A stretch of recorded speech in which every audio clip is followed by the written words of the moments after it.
ब्रह्ममुरारिसुरार्चितलिङ्गं निर्मलभासितशोभितलिङ्गम्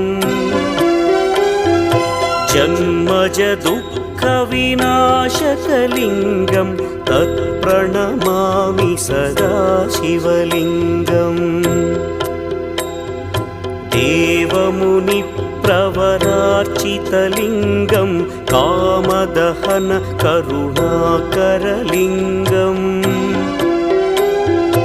रावणदर्पविनाशकलिङ्गं तत्प्रणमामि सदा शिवलिङ्गम्